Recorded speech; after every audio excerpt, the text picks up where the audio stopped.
ফিলিস্তিনের অবরুদ্ধ গাজায় ত্রাণ নিয়ে যাওয়া গ্লোবাল সমুদ ফ্লোটিলার সর্বশেষ জাহাজ দি ম্যারিনেটকেও আটক করেছে ইসরায়েলি কমান্ডোরা। পোল্যান্ডের পতাকাবাহী এই নৌযানে 6 জন আরোহী ছিলেন। লাইভ স্ট্রিম ভিডিওতে দেখা গেছে ইসরায়েলি সেনারা জোরপূর্বক জাহাজটিতে প্রবেশ করছে। ফিলিস্তিনি উপকূলের কাছে পৌঁছালে এই নৌযান ও আরোহীদের আটক করা হয়।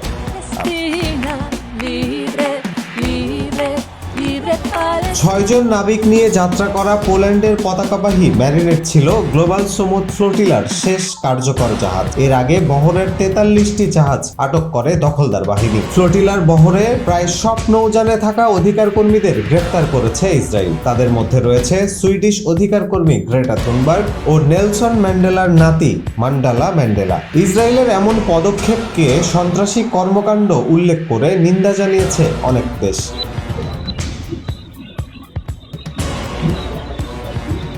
গ্লোবাল সমুদ ফ্লোটিলা সমুদ্রপথে গাজায় ত্রাণ নিতে যাওয়ার একটি বৈশ্বিক প্রচেষ্টা। এই নৌবহরে ছিল 40টিরও বেশি বেসামরিক নৌযান। প্রায় 44টি দেশের 500 মানুষের মধ্যে ছিল যুক্তরাষ্ট্র, স্পেন, আয়ারল্যান্ড, ফ্রান্স, বেলজিয়াম সহ ইউরোপীয় পার্লামেন্টের প্রতিনিধি, আইনজীবী, অধিকার কর্মী, চিকিৎসক ও সাংবাদিক সহ নানা শ্রেণী পেশার মানুষ।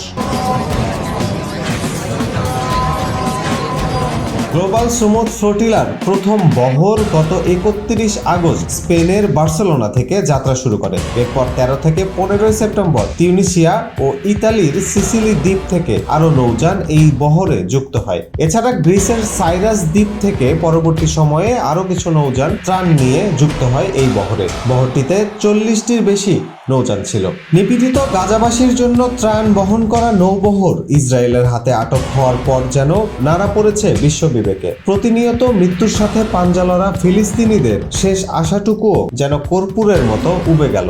ফ্লোটিলা এবং এর আরোহীদের গ্রেফতারের নিন্দা জানিয়েছে বাংলাদেশ সরকারের পররাষ্ট্র মন্ত্রণালয়। হাসান নয়ন, ইনকিলাব ইউএসএ।